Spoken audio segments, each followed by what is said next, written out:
She sits alone in her garden, the California sun casting long shadows across her weathered hands. At 78, Sally Field's eyes still sparkle with the same fierce intelligence that captivated audiences for 6 decades. But behind that gaze lies a woman who has outlived most of her contemporaries, survived devastating personal losses, and fought a Hollywood system that repeatedly tried to discard her. The 2 Oscar statues gathering dust on her shelf stand as golden monuments to battles won in a war that never truly ended. The woman America once adored as the Flying Nun now carries the weight of heartbreak few can comprehend, a legacy of sacrifice, survival, and the steep price of becoming an icon in an industry that eats its young. But to understand how Sally Field arrived at this moment of bittersweet solitude, we must return to where it all began. This is the story of how a young girl from Pasadena transformed herself from a disposable TV starlet into one of America's most respected actresses, and what that metamorphosis cost her along the way. We'll explore how Field's determination to be taken seriously led her through decades of personal and professional rejection, family trauma, and health battles that she hid from the public eye. If this story moves you, this tale of reinvention against impossible odds, tap like so others might find it too. November 6, 1946. In a small Pasadena hospital, Margaret Field gave birth to a daughter, Sally. The post-war optimism sweeping America seemed to promise the child a life of suburban comfort and stability. But beneath this picture-perfect veneer, fault lines were already forming that would shape the girl's destiny. Sally's father, Richard Field, was an Army veteran and pharmaceutical salesman whose frequent absences left young Sally yearning for paternal approval she rarely received. When Sally was 4, her parents' marriage crumbled, shattering whatever security the child had known. The divorce was merely a prelude to the darkness about to enter her life. In 1952, Margaret remarried. Her new husband, actor and stuntman Jock Mahoney, brought Hollywood connections and terror into the household. Behind closed doors, Mahoney subjected Sally to emotional and verbal abuse that would haunt her for decades. Years later, in her 2018 memoir, In Pieces, Field would reveal the psychological torment she endured at her stepfather's hands. What was the safest place for a girl who felt unsafe in her own home? Field would later reflect. Perhaps becoming someone else entirely. By age 10, Sally had found her escape route, acting. In the manufactured emotions of performance, she discovered a language for feelings she couldn't express at home. On stage in school productions, she could transform, become visible in ways her family dynamic never allowed. The girl who felt powerless in her own life could harness power through characters. When Sally turned 12, her mother's connections helped secure her first audition. The casting director saw something in the petite, eager-to-please adolescent, a malleable quality, an earnestness that radiated from the screen.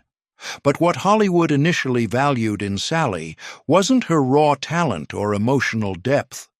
They wanted her perky demeanor, her girl-next-door approachability, her willingness to be whatever they needed.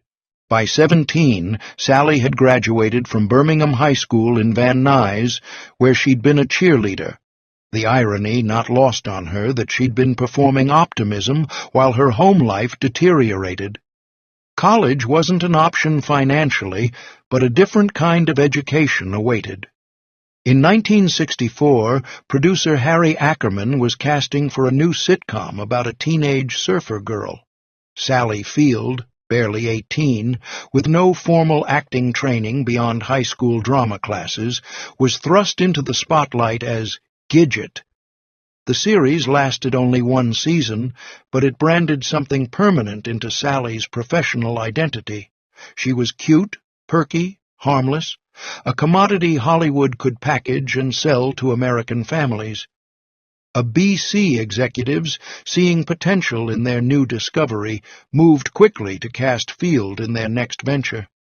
The Flying Nun, premiering in 1967, would both make and nearly destroy Sally Field.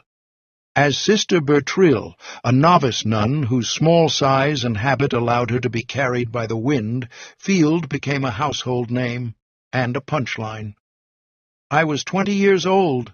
I didn't want to be flying around in a nun's habit for the rest of my life," Field would later confess. "But who was I to say no? I was a girl from a broken home with no college education and no options." For 3 seasons and 82 episodes, Sally Field smiled through her growing despair. The show's success, it was a ratings hit, created a prison of expectations. Behind her cheerful performance lay a young woman increasingly desperate to break free from the typecasting that threatened to define her entire career. What viewers couldn't see was the private turmoil brewing beneath Sister Bertrille's habit. At 19, Field had hastily married her high school boyfriend Stephen Craig, partly to escape her troubled home life. By 23, she was the mother of 2 young sons, Peter and Eli. The pressure to support her family made it impossible to reject even the roles that diminished her. When The Flying Nun finally ended in 1970, Sally Field stood at a crossroads. She was 24 years old, a mother of 2, divorced, and professionally pigeonholed as a lightweight actress, incapable of serious work. The girl who had once used acting as escape now found herself trapped by the very roles that had made her famous. "Who am I?" she would ask her reflection in those dark days after the series ended. "Am I anything more than what they've created? Will anyone ever see what I know is inside me?" The answer would not come easily, or quickly. The real Sally Field, the one America had never been allowed to see, was about to fight for her professional life. The Hollywood landscape was shifting dramatically. The studio system had collapsed, giving way to a new wave of directors interested in gritty realism rather than polished starlets. For actors like Sally Field, so thoroughly defined by the old television model, the path forward seemed non-existent. "I couldn't get an interview, much less a part," Field would later recall. "I was a punchline. Directors would literally laugh when my agent suggested me." Desperate to shed her saccharine image, Field made a decision that would alter the trajectory of her career. She enrolled at the Actors Studio, studying under the legendary Lee Strasberg. There, among serious actors dedicated to their craft, Sally Field began the painful process of dismantling everything Hollywood had built around her. Strasberg saw what others had missed, the raw emotional power Field had suppressed to succeed in television. "You have been hiding," he told her during one particularly brutal session. "Stop hiding." The training was grueling, forcing Field to confront the childhood trauma she'd buried beneath years of people-pleasing performances. In those emotionally wrenching classes, Sally Field wasn't reborn. She was excavated, stripped of artifice until only truth remained. In 1976, after years of struggle and rejection, Field's persistence paid off, with a role that would begin to change public perception. As Sybil Dorset in the television movie Sybil, Field portrayed a woman with multiple personality disorder stemming from childhood abuse. The performance required her to embody 16 distinct personalities, each born from trauma. Drawing on her own complicated history, Field delivered a tour de force that earned her first Emmy Award. Critics who had dismissed Gidget were forced to reconsider the actress they thought they knew. But Hollywood's memory is short, and one success wasn't enough to erase years of typecasting. Then came Norma Rae.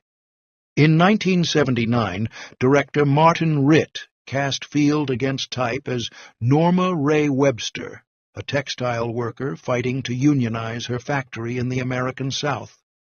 The role demanded everything the actor's studio had taught her: raw emotion, unvarnished authenticity, and the courage to be unlikable. On set in Alabama, Field immersed herself in the world of factory workers, absorbing their rhythms and frustrations. When cameras rolled for the film's most iconic scene, Norma Rae, standing on a table holding a hand-lettered UNION sign as machines are silenced around her, Field wasn't acting so much as channeling the defiance she'd felt toward an industry that had underestimated her for years. The performance earned Field her first Academy Award.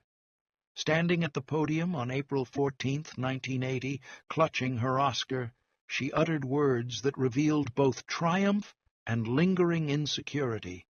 "You like me? You really like me." The phrase, often misquoted and mocked, betrayed the desperate need for validation that drove her relentless pursuit of challenging roles. But validation came at a steep price. Field's marriage to her second husband, Alan Greisman, strained under the weight of her growing success and frequent absences. Her children, now teenagers, felt the impact of her career renaissance. "I missed things," Field would later admit. "Birthday parties, school plays, everyday moments that can never be recovered." The 1980s brought a string of critical and commercial successes. Absence of Malice, 1981, Places in the Heart, 1984, which earned Field her second Oscar, and Steel Magnolias, 1989. On screen, she projected strength and vulnerability in equal measure. Off-screen, the cost of that emotional availability mounted. To access those feelings, to be that raw in front of a camera, it requires leaving yourself open in ways most people would find unbearable, Field once explained. You can't just turn it off when they call cut.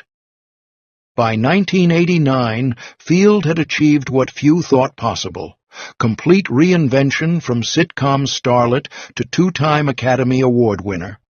But as she approached her mid-40s, Hollywood's endemic ageism presented new challenges.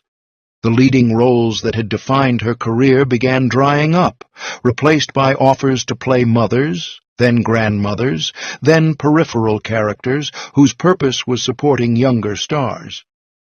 "They wanted to put me out to pasture before I'd even hit 50, Field noted bitterly in a rare, unguarded interview. Men my age were still playing romantic leads opposite women half their age. Yet Field refused to fade quietly into character-actor obscurity. Her portrayal of Mrs. Gump in the 1994 blockbuster Forrest Gump proved she could make even limited screen time resonate with audiences. As Tom Hanks's dying mother, Field, only 10 years older than her on-screen son, delivered the film's most quotable line with heartbreaking simplicity. "Life is like a box of chocolates. You never know what you're gonna get." Behind this professional resilience, Field's personal life continued to fracture. Her third marriage ended in divorce in 1994. Her relationship with her middle son, Sam, grew strained as he struggled with his sexual identity in a less accepting era. The actress who projected maternal warmth on screen found herself navigating complicated family dynamics off-camera. In 1995, just as roles for women her age were becoming scarce, Field received devastating news that would alter her relationship with her body and her future. She was diagnosed with osteoporosis, a bone-thinning disease that threatened not only her career, but her physical independence. "Suddenly, I wasn't just fighting Hollywood's perception of aging women," Field would later reveal. "I was fighting my own body's betrayal." But if Sally Field had learned anything in her decades-long career, it was how to transform setbacks into fuel for her next act.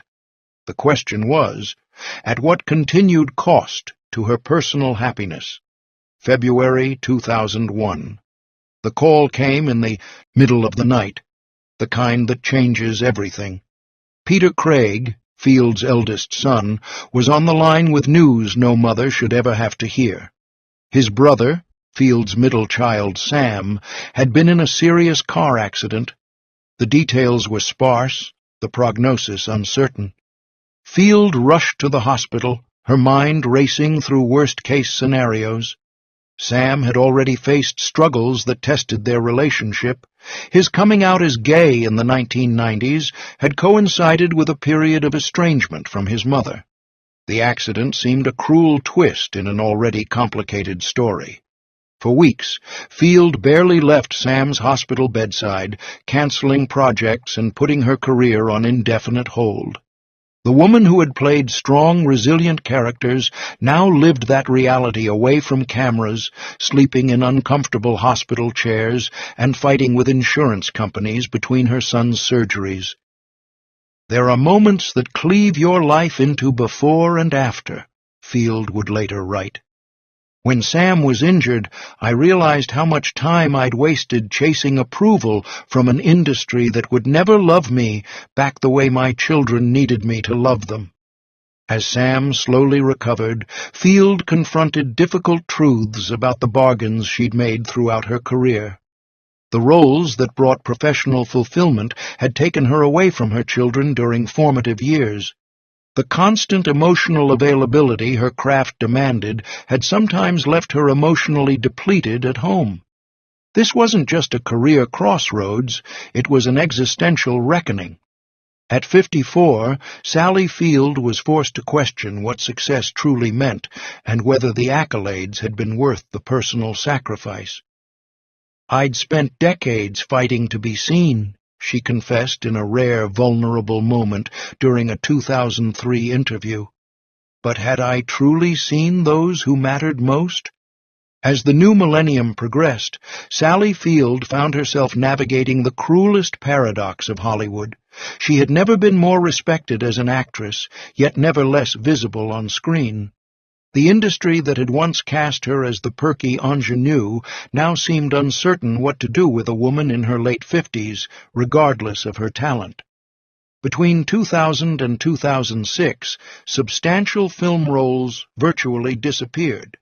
Television, once considered a step down for film actors, became her refuge. Field took a recurring role on ER as Doctor. Abby Lockhart's bipolar mother, a part that, while brilliantly performed, occupied only a handful of episodes across multiple seasons.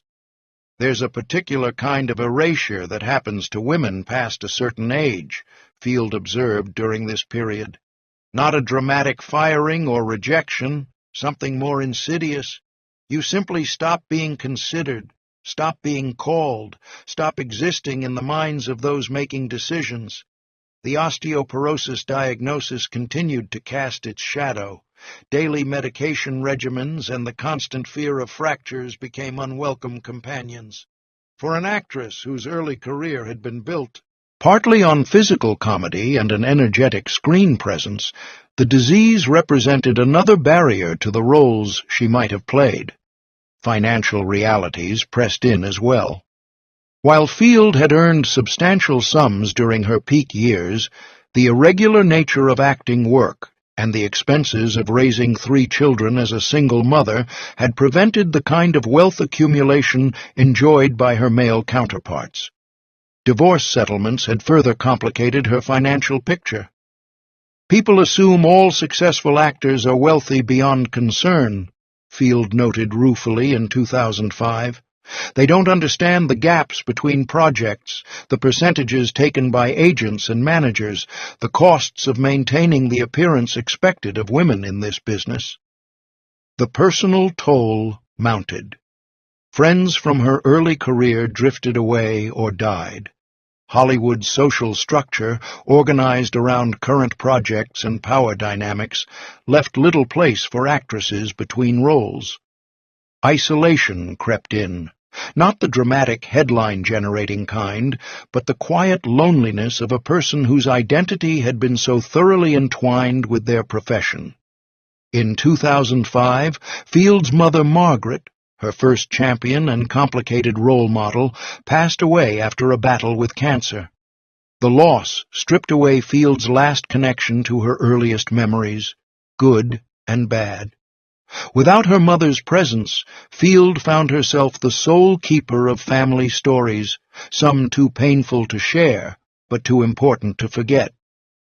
Grief doesn't announce itself with drama, Field would later write. It arrives in ordinary moments, reaching for the phone to share news with someone who's no longer there. Her relationship with her children had improved since Sam's accident, but geographical distance and the natural boundaries of adult families meant that daily loneliness remained a reality. The homes that had once bustled with teenage energy stood quiet. Success had afforded her beautiful spaces that now echoed with absence. By 2006, it had been nearly a decade since Field had appeared in a major film role. Industry insiders whispered that her career might be effectively over, reduced to occasional television guest spots and Lifetime Achievement Awards, the Hollywood equivalent of being put out to pasture while still breathing. Then, at her lowest professional ebb, the script for Brothers and Sisters arrived. A BC was developing a new one-hour drama centered on the Walker family, headed by matriarch Nora. The role required an actress who could project authority and vulnerability, who could make family dinner table scenes crackle with tension and subtext. They needed Sally Field. Initially hesitant to return to television, the medium that had both launched and nearly destroyed her career decades earlier, Field recognized something different in this opportunity. Nora Walker wasn't a supporting character. She was the emotional anchor of an ensemble cast. The role offered complexity rarely afforded to women over 60. On September 24, 2006, Brothers and Sisters premiered to strong ratings and critical acclaim. Field's performance as Nora immediately stood out.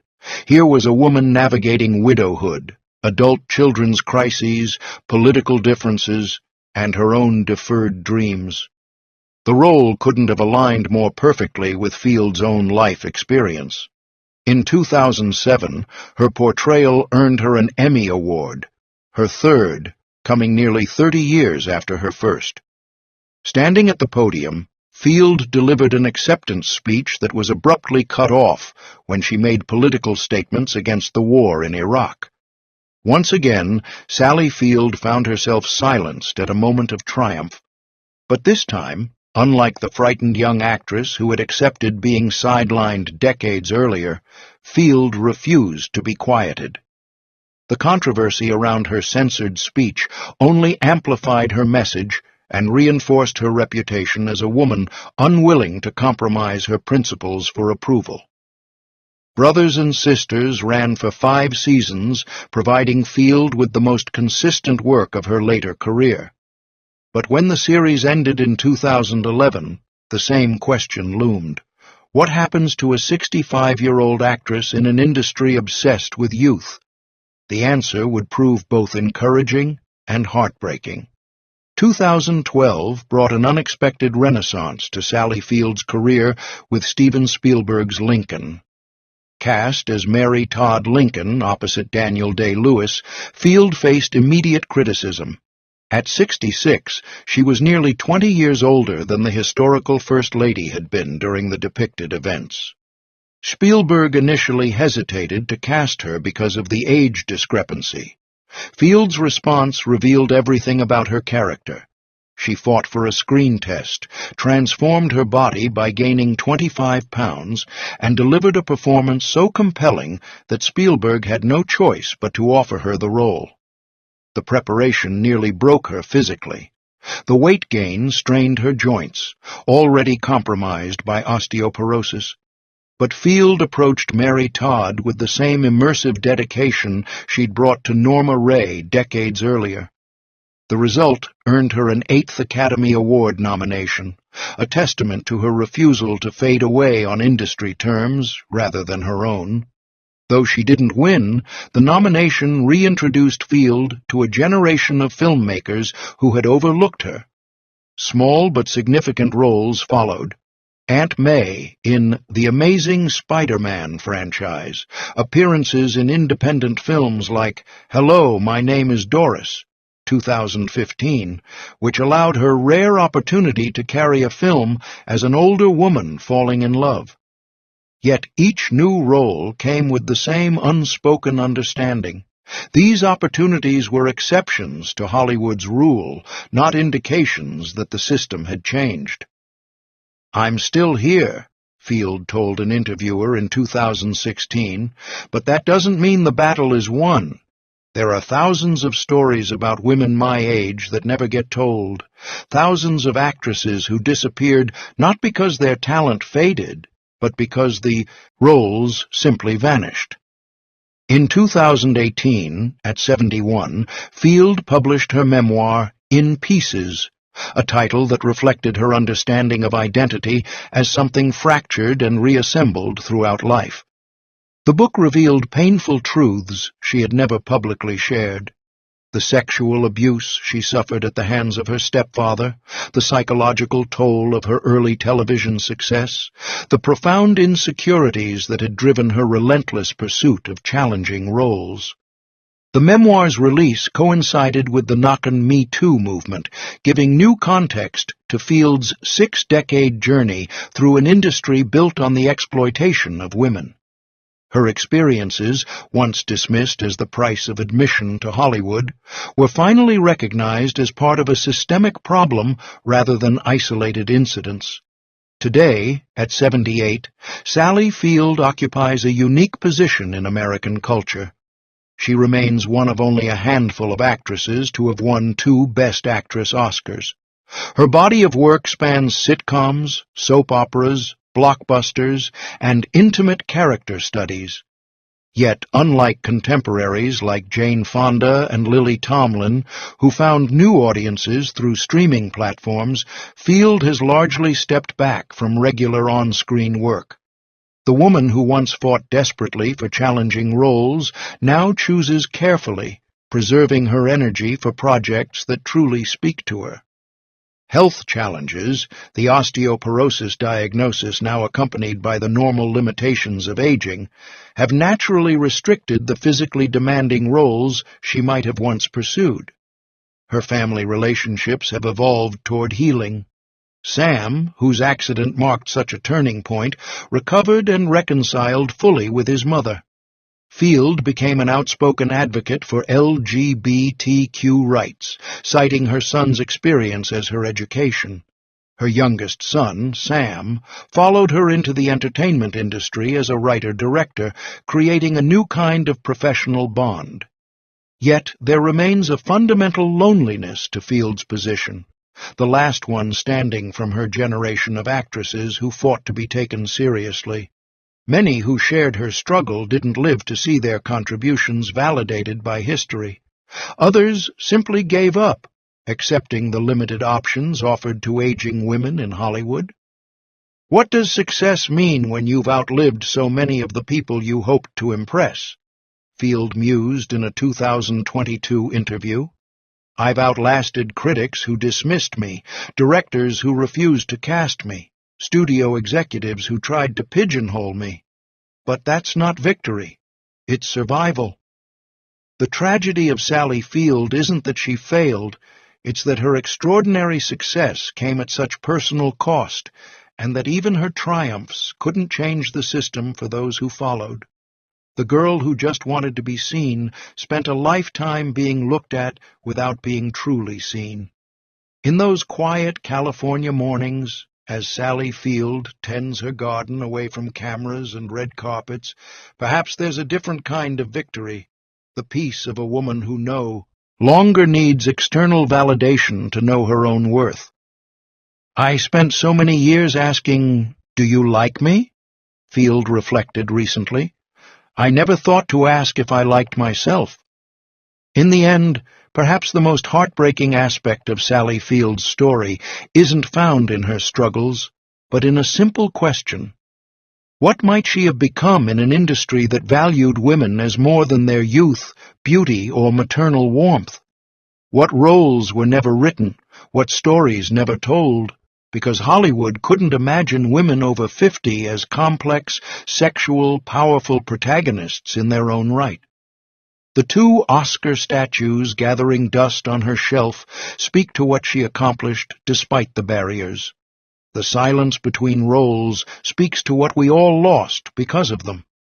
If this journey through Sally Field's remarkable life resonated with you, tap like and subscribe for more untold Hollywood stories. Which moment in her 6-decade career affected you most deeply? And what does that reveal about our own relationship with aging, success, and visibility? As the sun sets on Sally Field's garden, one truth remains undiminished by time. In an industry built on artifice, she fought to be real, and in that authenticity, hard-won and costly, lies her most enduring legacy.